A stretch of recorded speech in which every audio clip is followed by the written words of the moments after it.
What is up, everybody? My name is Chris McLean. This is Hater Radio, a brand dedicated to college football. I'm just going to get right into it because I don't have much time today. I'm actually going to see the new Scorsese movie, but I got my Ghost shirt on. Happy Halloween, everybody, because I know most people will see this in the next couple of days and more than likely right on Halloween. So I'm just going to get into it. This is the Week 9 recap. Obviously a terrible day for Florida yesterday. It's just frustrating because, I was coming into the game. In my mind, I was like equating where this team was at to where Dan Mullen had the team at in 2018 to 2019. So thinking, okay, they kind of got waxed in the 2018 game against Georgia, and then the 2019 game they got it to a one-score game, and then the next year they smoked them. So I was like, okay, we're right in that progression. But obviously, each team, each game has its own development and its own thing, its own like type of story. And for the most part, this team has done okay so far. They're 5-3 after this game. It's just it's frustrating. I guess I'm mainly as a fan, and that's what we are. We're a fan-based analysis that we give. It's frustrating because it's I want the team to be better, and seems like in certain aspects they have been better. There's a lot of freshmen and sophomores out there. There are a lot of guys that are transfers that are trying to fill gaps that maybe haven't been as good as they possibly could be. And that may be the failing there, where other schools may have gotten better transfers. I mean, if you look at Florida State, they've gotten Keon Coleman, which has been a great wide receiver for them. But Florida's the ones they've gotten have done, there's some transfers have done well. Cam Jackson has been pretty good. The secondary pieces have been kind of and same with, you could say, the linebacking pieces that are the portal players, and the O-line players as well have struggled immensely. The right and left tackle for Florida, if it was Austin Barber or George, just completely olayed the entire game. I mean, it was they couldn't block Georgia's ends at all. And for a team that averages less than 2 sacks a game to have 4 is pretty telling. And I mean, that was the story of the game. And honestly, really, if you look at that second quarter where it should have been a first down, gets reviewed going into the second quarter, gets overturned. It's 4th and short. They run that ridiculous play. I mean, I don't know if it works in practice, maybe try it, but it's, you're going up against a really astute defense in Georgia. So it's really, I don't know. I don't know if that's the right play call. I think if you really are going to go for it there, you need to just go for the brotherly shove and just go for it and push him into it and hope that you get it. And if you don't, then at least you tried that way, which is seemingly a high percentage play. I don't know. It's just that play happened. Or let me get back into this before I tangented there on that 4th down play. That 4th down happens. But let me backtrack a little on that pressure that they were getting. Georgia was getting. There was a sack fumble as well that cut short a drive that was at the 50.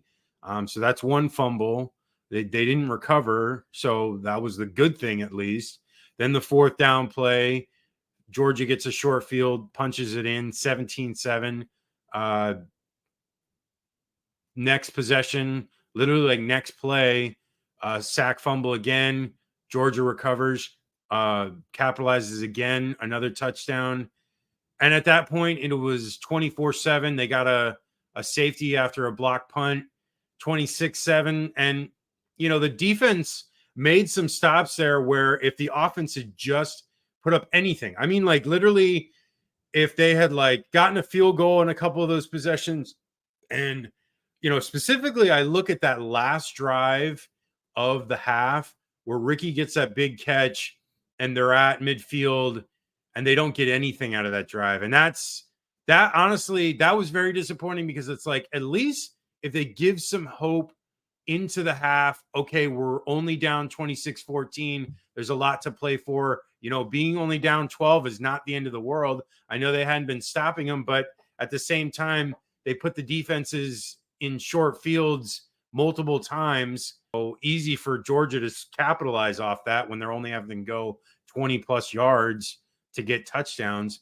But no, it just was frustrating because the offense was not doing anything at all, couldn't put up any points. And even into the third quarter, defense was still making stops. And then it was like, they just were out there too long. The offense was not putting together drives at all. They finally put 2 drives together in the fourth quarter, but it didn't matter. The game was way out of hand at that point. They needed to put this stuff together. They had put 1 drive before those 2 touchdown drives in the fourth quarter. They put a drive that got to like the 20 and the 4th down play. I mean, Trevor Etienne is definitely, probably number 2 to Eugene Wilson as far as playmaking ability on the team.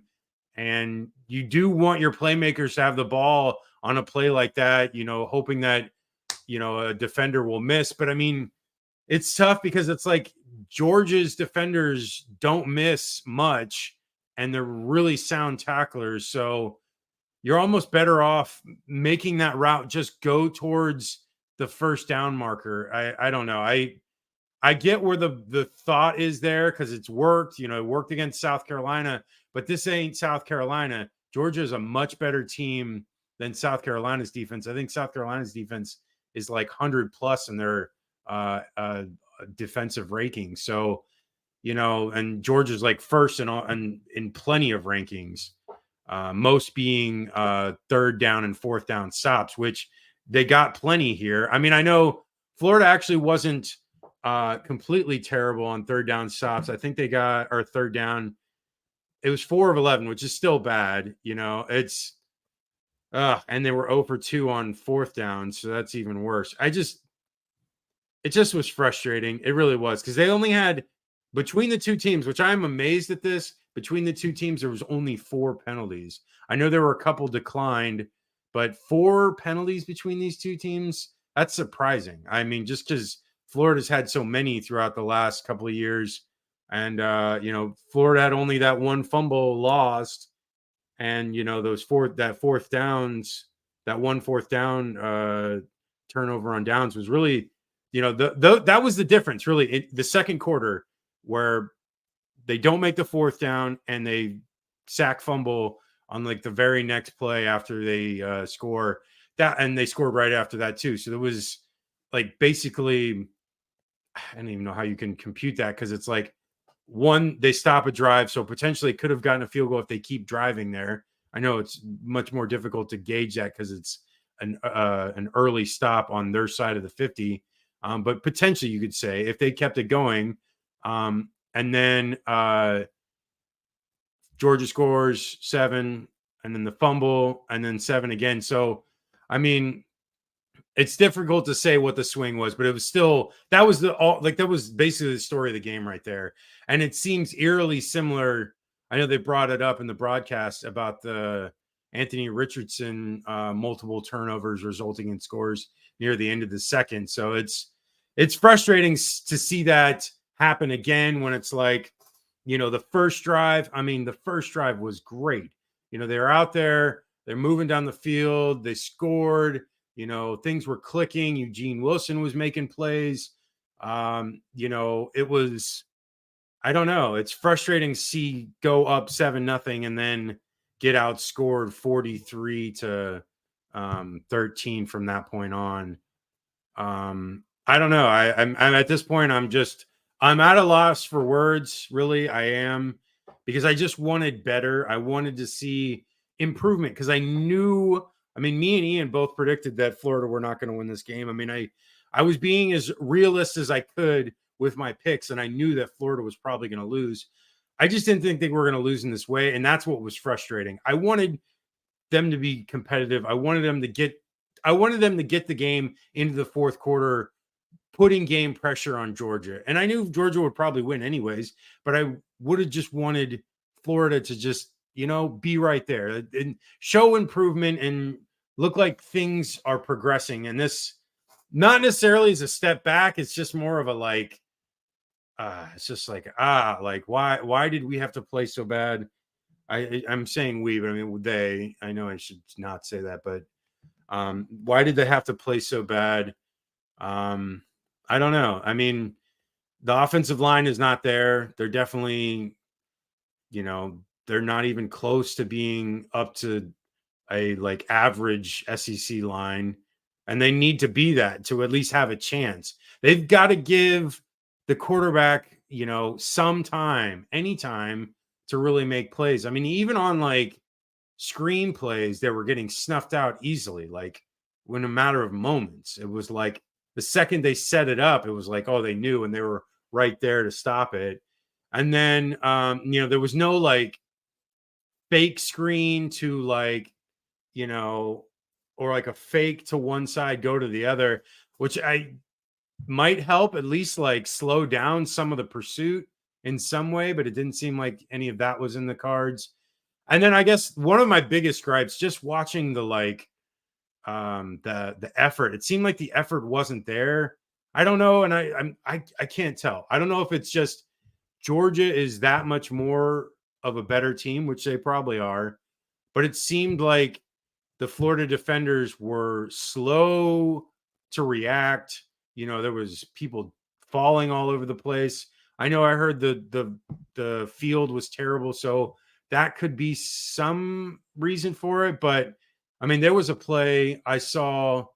It was on McConkey's long catch where the safety comes over. I didn't see exactly who it was. The safety comes over to make a play. And like, normally on that play, because the safety was there, if the safety's just running into it, the safety like blows up McConkey. And I was so pissed. I saw it this morning and I was just like, I couldn't believe how in position he was to make a play. To like, that's exactly what the safeties does on that play. Kimber is playing it like he should, getting him towards the middle, and then the safety should just blow that up. And it either should be an incompletion, or if the safety's good enough, should honestly be a pick if he's in position. And he just like, you see him like diving for some reason. And I don't know if that was the field. I have no idea. All I just know is just what I saw. And then McConkey turns it into like a 60-yard gain, kind of schools Kimber there at the end with a little juke.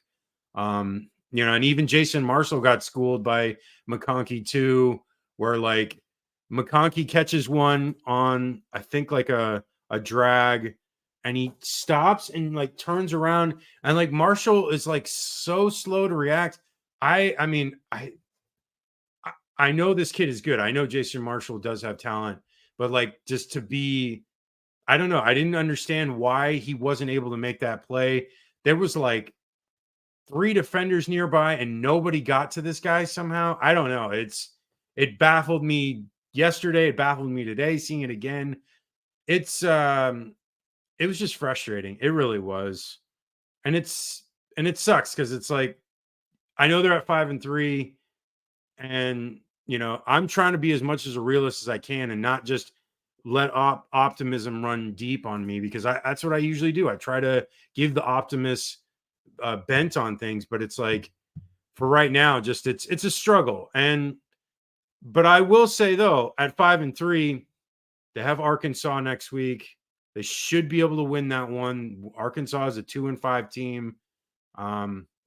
They have 2 tough games after that, LSU and Missouri, both on the road, which I don't know who scheduled this, 2 away games at the end of the year right in a row. Like, who does that? I mean, like, come on, man. Figure this schedule out. Like, mix one of these road games like somewhere else. Like, I don't know. Florida's had Utah on the road, South Carolina on the road, Kentucky on the road, Mizzou, and LSU. So they've had 6 games on the road, and I think they only have 5 home games. And I know that happens because of the Florida Georgia game, but it's still like, man, that is rough. I honestly wish they had put the Mizzou game after the Florida Georgia game, because then at least like it's like, you know, a road game, whatever. If they had put in the Arkansas game later, at least I don't know, maybe put it after the Mizzou game, like sandwich in between Arkansas or between Mizzou and LSU. It seems like they kind of messed that schedule up. But regardless, if they can get one of, beat Arkansas and then get one of 2 of LSU, Mizzou, which is going to be tough. But I'm not the biggest believer in Mizzou, and LSU's defense can be had, so they can score points there. It just will be a track meet because I know Florida's defense has been struggling lately. They got blown out here by Georgia and then, gave up a ton of points against South Carolina. So they really haven't stopped anyone except for Tennessee for the most part. But I don't know. But if they get one of 2 there, get the Arkansas game, then they go into the Florida State game 7-4 with a chance to go 8-4. I don't think most Florida fans would have thought that would even be possible. And that is, you know what? I think if they can get to there, most people won't be mad. And even if they did lose to the Florida State, 7-5, considering that they won a decent amount of SEC games, which that would be, I believe it's Tennessee, Vanderbilt, South Carolina, and then if they win Arkansas and then maybe beat Missouri, that's 5 SEC wins. So 5 out of 8 is not bad, considering, it's just got to find some optimism at least. I'm going to say that. I know I'm trying to be a realist as much as I can, but find some optimism there. But I don't know, just tough. It was very tough to watch this, very tough to go through this. But like I said, there's a chance to finish off the season strong. The recruiting is doing well. Number 3 in the nation. They just got that big D lineman McCray during the bye week. So maybe they can get this tackle Seaton. I don't know. He's getting a lot of suitors from other schools. So who knows? Okay, moving on to UCLA-Colorado. I'm not going to dig Colorado's grave. It is what it is. But looking at their schedule, they have a really tough road for the rest of the year. I mean, it is remarkable how good the Pac-12 is this year. And they have Colorado State at home, Arizona at home, which Arizona we'll talk about later, but is very plucky and very, picking teams off left and right. Washington State is a tough team to play with Cam Ward. And then Utah to finish off the year in Salt Lake City. I don't see any win in any of those games. They're going to have to find a miracle in one of these to get to 5 wins. 6 wins is going to be like impossible. There's no way I see 2 wins out of these 4. They're definitely going to lose at least 3. And there's a like high probability of 4. But regardless, let me talk about UCLA because that's what we're here about. A lot of turnovers. I think it says Garbers had 1 interception, but I'm almost positive. Oh, that's right. What's his face? Schlee threw the other interception. Okay, so Schlee threw an interception, Garbers threw an interception, and then Steele uncharacteristically fumbled it twice. Once while they were about to score in the second quarter. Just remarkable game this team had because they're a very solid team. Garbers was great, was very efficient, got some yardage on the ground. Steele still had like 75 yards, but obviously didn't play as much because of the fumbles. And then TJ Harden came in to spell him, and he had a pretty good game, 78 yards.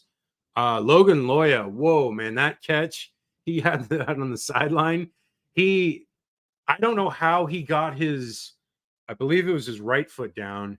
He has his left foot about to go out of bounds, and he somehow manages to get his right foot down it was just amazing. Just amazing catch. And he had a great game.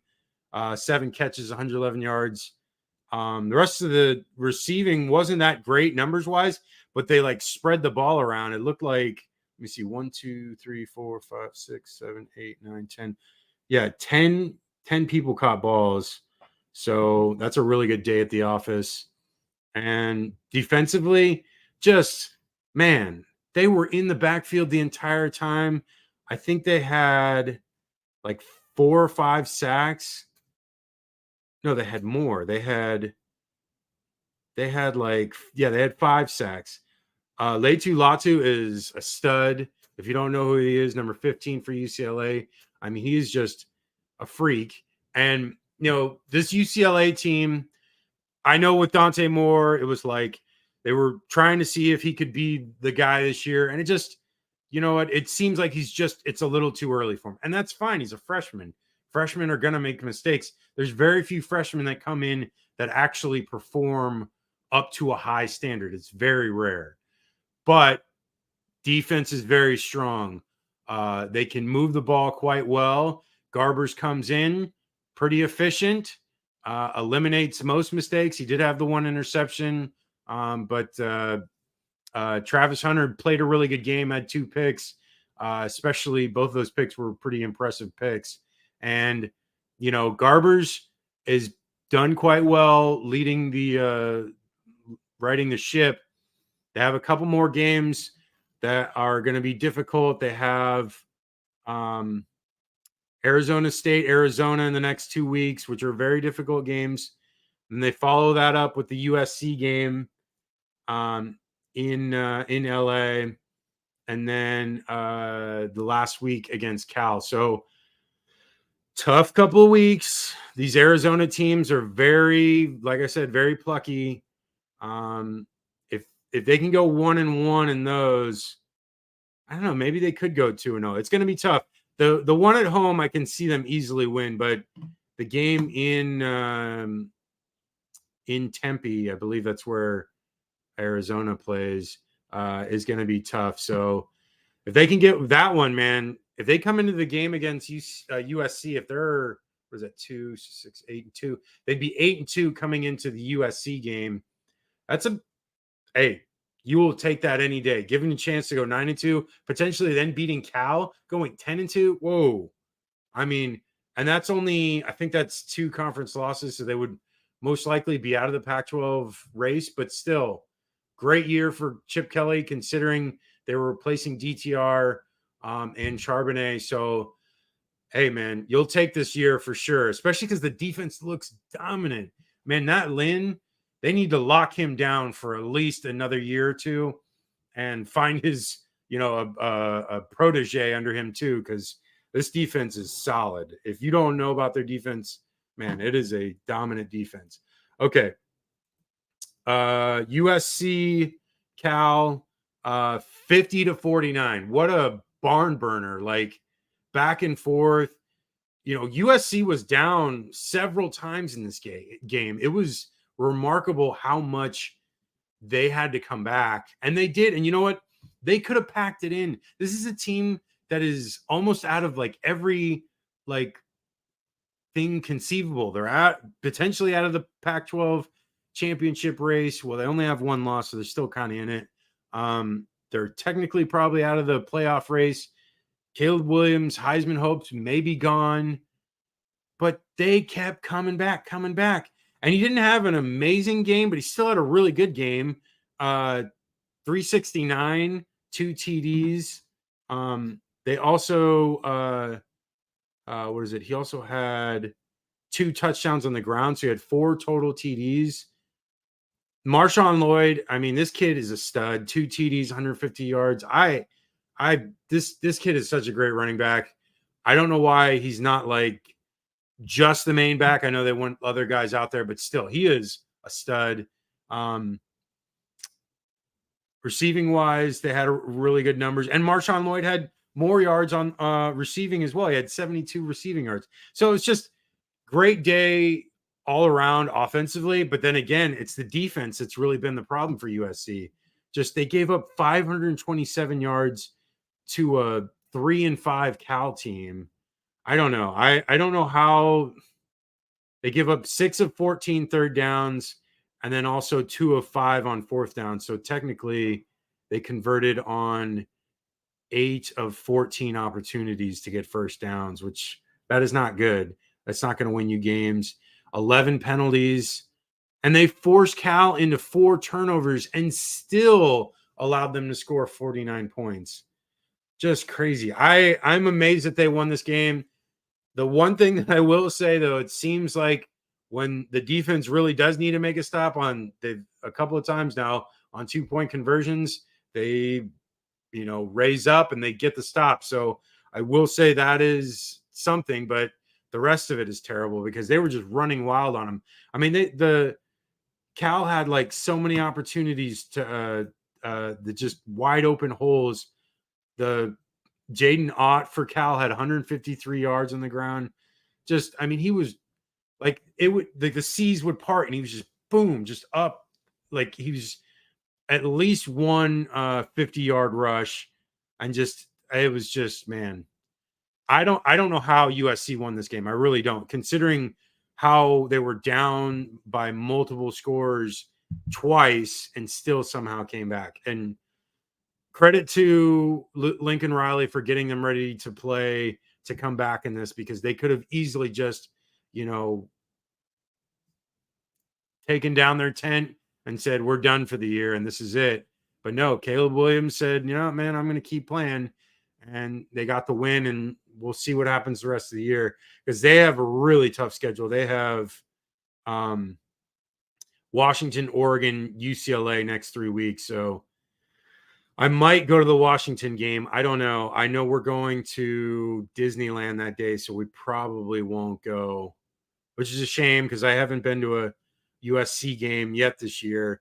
But I think I might go to the UCLA-USC game in LA, because that'll be the weekend before I go to Florida for Thanksgiving in the FSU Florida game.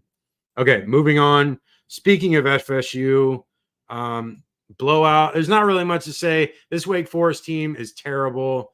I mean, if you want to talk about it, Wake Forest is they've beaten Vanderbilt, Elon, Old Dominion, and Pitt. Like, that's their victories. They're not a good team. They got smoked by Virginia Tech, smoked by Georgia Tech. They're just not good. And, it's, I don't know, like, how do you get impressed by Florida State when they're like, by the end of the second quarter, by halftime, the game's basically over. I mean, Griffiths was so inaccurate. He had no pocket awareness, was constantly getting pressured, and like constantly not escaping that pressure, was just like running into the pressure. And the inaccuracy was through the roof. I think he was like 1 for 10 at one point. And Florida State, made some plays. Keon Coleman looked good. Like I've said, I am not doubting that Coleman is a solid player.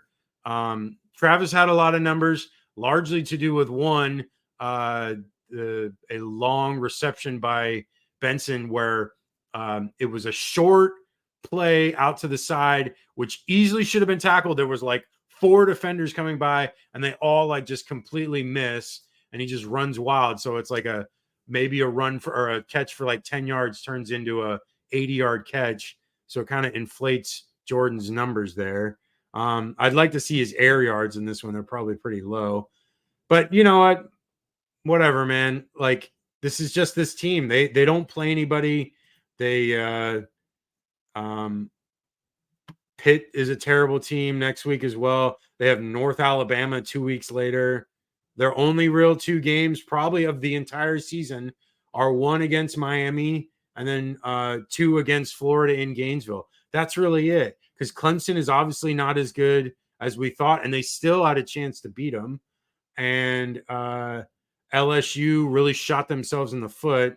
So that was it. Like those two opportunities in Miami and Florida, that's it the entire year. The rest of the teams are terrible. Riley Leonard for Duke was hurt. If he's not hurt, I totally agree that that would have been a good game and a quality game for Florida State to have won. But they probably wouldn't have won that game if Riley Leonard was healthy. So, all right, moving on. West Virginia, UCF. West Virginia just smokes them in the second half. It was closer at halftime. It was like 17 to 14. Sorry, 17 to 14 at half. And then West Virginia just puts it to them, and they were up 41-21 into the fourth, and UCF gets a late garbage time touchdown. But Plumlee, 3 interceptions. They also had a fumble loss as well. Just a terrible game by them. I mean, they did convert a lot of third downs, but, they just couldn't score enough because West Virginia was definitely moving the ball quite a bit. West Virginia had 450 total and 286 on the ground, which really is the difference because they were gashing UCF, and UCF's defense is not very good. And that's as much as they want to complain about the offense for UCF, their defense is terrible. I'm like, you're not going to win many games if your defense can't stop anybody. And a lot of these Big 12 teams can score points. And it's been evident all year long against UCF that they've been scored on. So West Virginia gets the win, and UCF still does not have a conference win. Hey, welcome to the Power 5, UCF. Okay, speaking of Big 12, Oklahoma, Kansas. I can't remember if I called this upset or not. I'm going to have to look back. I might even, if I get a chance to add a little old clip to this, I might maybe be like, hey, look at this type thing, And, but anyway, so Oklahoma back and forth with Kansas. They were up 21-7 at one point. Looked like they were about to roll, and then Kansas just kept coming back, man. I will say this, that I thought Jalen Daniels was a big reason for Kansas success, but Jason Bean is really good. He had 2 interceptions, but for him, I mean, he's still also like he's not just exclusively a passer. He's a really good rusher as well. And he had 62 yards on the ground and a TD on the ground, but they were just, gashing them running wise, 225 on the ground. And, they didn't convert many third downs, but they made a lot of plays. They both had multiple turnovers. They had 3 each, but, Oklahoma, we thought they were going to be in the mix for the playoff. They beat Texas. That was their one big victory. Now they have a loss against a Kansas team in, I believe, Topeka. No, where's Kansas's home stadium? Yeah, I don't remember where Kansas's home stadium is. But Kansas, this team is a surprise team that has done quite well throughout the year. They only have 2 losses, 6-2, with 1 loss, I believe, in conference play. Yes. No, wait. No, 2 losses in conference play because they lost to Oklahoma State and Texas. So it'll be tougher to get in the mix for Big 12 stuff, but definitely a team to look out for because the rest of their schedule is not that difficult. Iowa State, Texas Tech, Kansas State, and Cincinnati. The Kansas State game is obviously difficult. It's a rivalry game at Kansas, so there's a chance that they could easily win that one. So they could end up being 10-2, which, man, I don't think – because last year was obviously there was a lot of hype around Kansas because their big start and how bad they had been for years. But if they can get to 10-2 this year, man, that is remarkable. That would be great. But yeah, again, a huge loss for Oklahoma really hurts their playoff chances. If they win out, they have a really good shot at getting there, but they got to win out, and they have tough games. Let's see. Oklahoma has West Virginia, Oklahoma State, BYU, and TCU. None of those are easy games. So, yeah, it's a tough route for Oklahoma there. We'll see. We don't know. I mean, it's a long ways to go. It's a long season. Tough November. November is definitely where, teams prove their moxie for sure. But final score of this one is 38-33. Kansas wins. Okay, moving on. BYU, Texas. I would have thought BYU would have put up a bigger fight here, but Texas wins pretty convincingly. BYU never really put a scare into Texas. Texas was constantly forcing turnovers from BYU, and that was really the big difference there. I know it was only they had one more turnover BYU did than Texas, but still it seemed like their momentum was getting killed by these turnovers. And Texas really didn't put up a lot of huge numbers as far as yardage, but they were able to convert those short fields into scores, and they win 35-6. And I will say that Malik Murphy looked pretty good. He had a pick, but he looked pretty good for backup duty. And, Ewers, just rest up, dude. Just wait until the end of the year because you guys have a lot of tough games as well. Kansas State next week, TCU, Iowa State, Texas Tech. The Kansas State game is the most difficult game. I can see them going at least 3-1, but then again, the Kansas State game is in Austin, so there's a chance that they could easily win that game just because of being home and a lot of hype around it being a top 25 matchup. Okay, next game, Notre Dame Pitt. I didn't really watch this game, and I didn't even see the highlights. I knew it was going to be bad. Pitt is not a very good team. I don't know how they beat Louisville. I really don't. I even saw the highlights of that game. I'm still mystified that happened. But Notre Dame wins easily 58-7. Sam Hartman goes off. He did have 2 picks, which, that is something there. But the rest of the team looked really good. Estime had another big day. He had 114 on the ground. And even Notre Dame's backup had a really good day. So, just a blowout, never close. I mean, it was 17-0 at half, and then Notre Dame scores 27 straight points in the third. So good for them. Still a very slim chance of the playoff. They'd have to have a lot go their way. A lot of teams lose, and their schedule is by far the best out of anyone because they've played Ohio State, they've played Duke, they've played Clemson, they've played USC, or they'll play Clemson, and they played USC. So that's 4 really good teams. And so they have if they beat Clemson next week, they should win out because they play Wake Forest and Stanford. And 10-2 Notre Dame with that schedule, I don't know, man. The reason I would want to see it is because of Sam Hartman and nothing else to do with the rest of the team. The rest of the team is good, but the real reason is the elevation of a very good quarterback. And it's like, I would want to see it in the playoff because you never know coming in to the playoff what would happen with a quarterback like that. And I just wish they had beaten that Louisville team because, I mean, it was a good game. Louisville definitely deserved to win. They were definitely the better team there. But, if Notre Dame had just won that game, they would be right in the mix. They should have beat Ohio State. I don't know how they lost that game. They should have beat them. Okay, Oregon, Utah.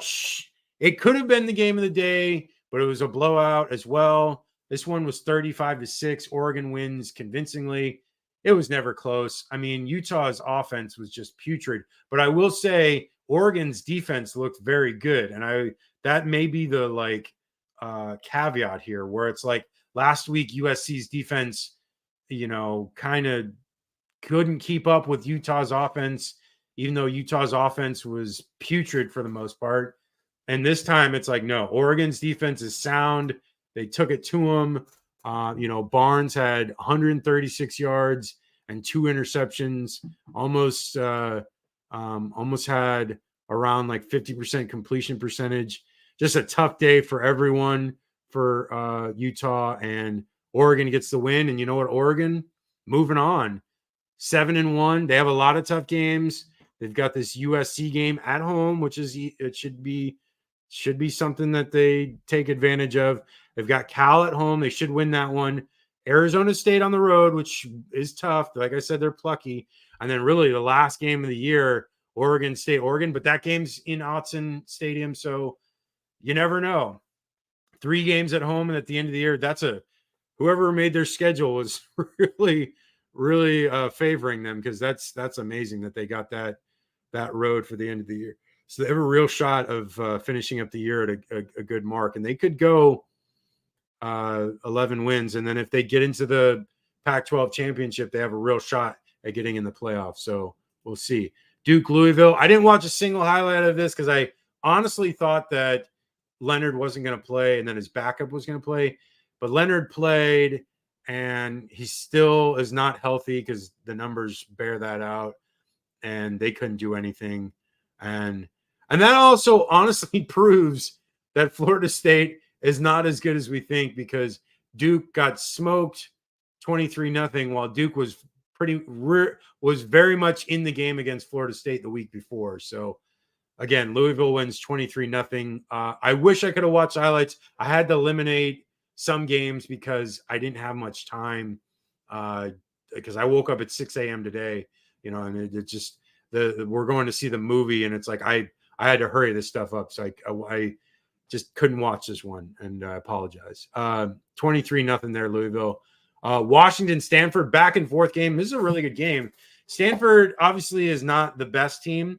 They're able to move the ball on offense, which, granted, I'll say Washington's defense needed to play better here, and it should have been more of a blowout. But, Penix does what he needs to do, has a solid day, 369 through the air, 4 TDs, did have a pick. Polk had a bunch of great catches, 2 TDs, 148.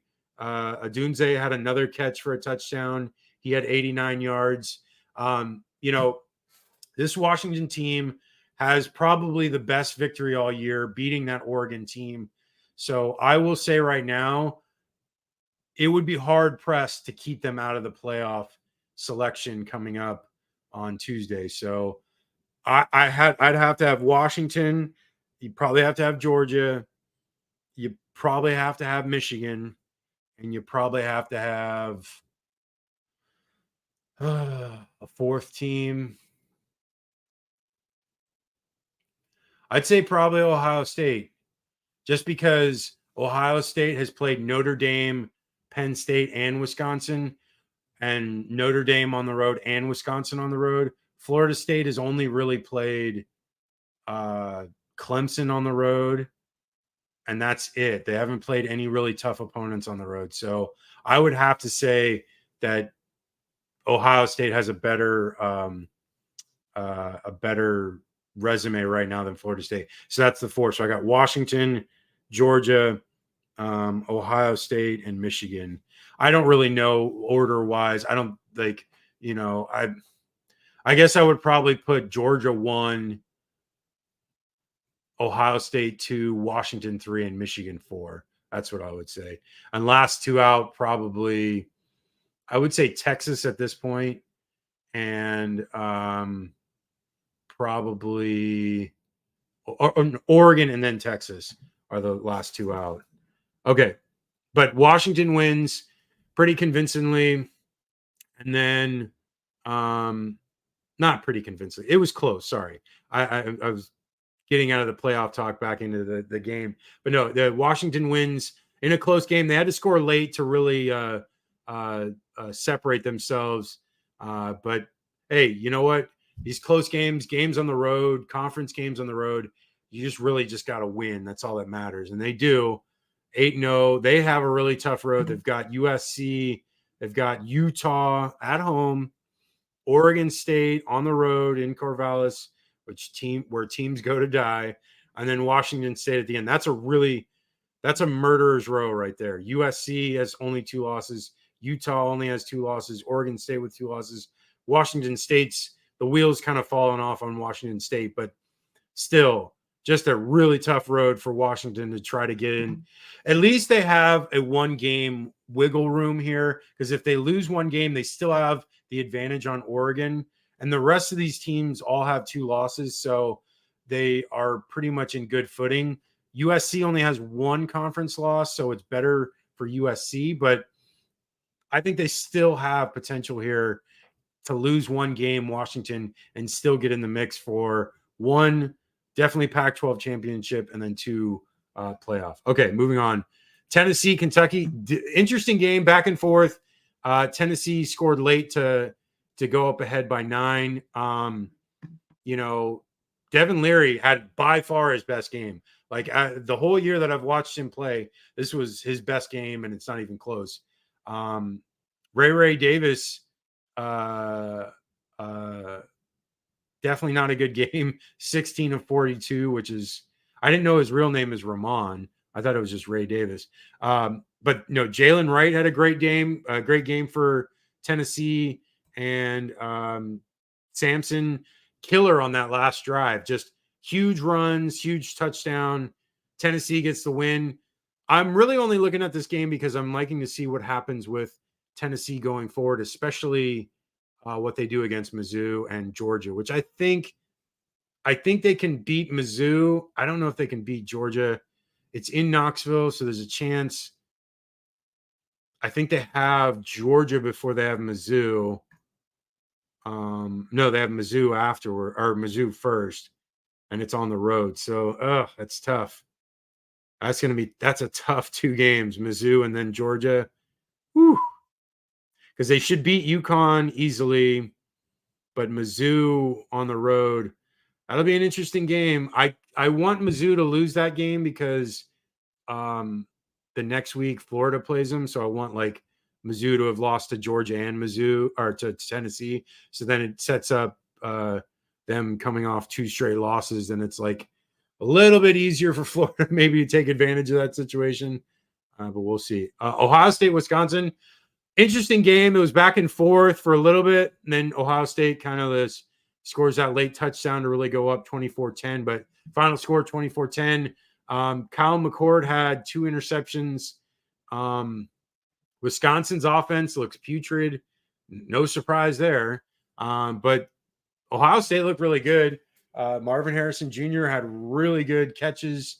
One of the touchdowns was like a corner, like foot down, like just remarkable play. Travion Henderson had a really good game. This Ohio State team just keeps winning. They outgained them 407 yards to 259. Just, they do the things to win. They had a lot of turnovers, which could have cost them, but it didn't, and they're able to get out of this game pretty unscathed. So we'll see what happens going forward. They don't really have that many hard games left besides the Michigan game. They should easily beat Rutgers, easily beat Michigan State, easily beat Minnesota. So that game at the last week of the season is going to set up everything, because it determines who goes to the Big Ten championship, and potentially both of them could get in again like they had last year, but I don't know if they'll do that again. We'll see. UNC, Georgia Tech. Tech wins 46-42, upset. North Carolina was once undefeated 2 weeks ago, now with consecutive losses to 1 Virginia and now Georgia Tech. Haynes King looked great in this game. Drake May played well as well. It's just, there was no defense in this game. It was just back and forth, huge runs all over the place, huge plays left and right. I mean, I'm looking at the scoring plays, 42 yards, 35 yards, 35 yards, 70, like just massive plays on both sides of the ball. It was back and forth. Tech went up. Actually, Tech was never up until the very end. Oh, my bad. Yeah, I'm sorry. Yeah, I forgot. Yeah, and just North Carolina was keeping pace, trying to stay ahead of them. And then it was like Tech just in that fourth quarter outscores them 21-7. And just, man, 635 yards for Tech. You got to fire Gene Chizik after that game. That is terrible. I mean, Tech is, I know they're 4-4, and they do have victories against Miami and now North Carolina, but they lost to BC. and they lost to Bowling Green. Ugh, just I don't know. This Tech team, I don't know what to make of them. They seem to be better than years past, but I would like to see what they do. One against Virginia and then two against Clemson here in the next 2 weeks. And they have Georgia at home, so we'll see. Okay, these last two I need to do really quick because I got to go. But Oregon State upset against Arizona. I'm telling you, man, this Arizona team is plucky, man. They're now at 5-3, 27-24 wins this game. This was like, fourth quarter, I think it was like 10-13. And then Oregon State was scoring a little bit. And then Arizona just put it to them there near the end.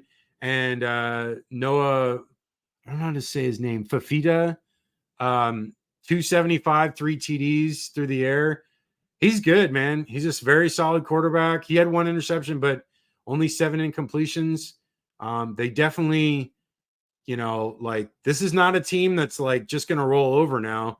And they have UCLA, like I said, they should beat Colorado. They have a tough Utah team, and then Arizona State. So,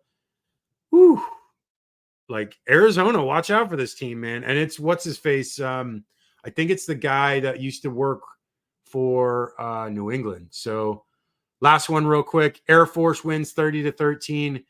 Larrier only throws 7 passes for 32 yards, and they easily get the win.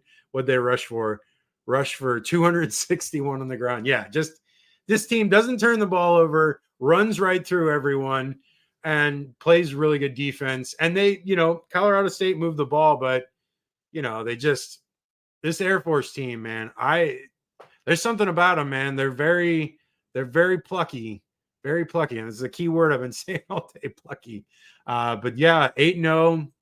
And they have Army next week. They should win. Hawaii on the road, tough, just for the travel. And then UNLV and Boise State. So we'll see. If they end up undefeated, you could see them in a big a New Year's Six bowl. But that is the show. That's it.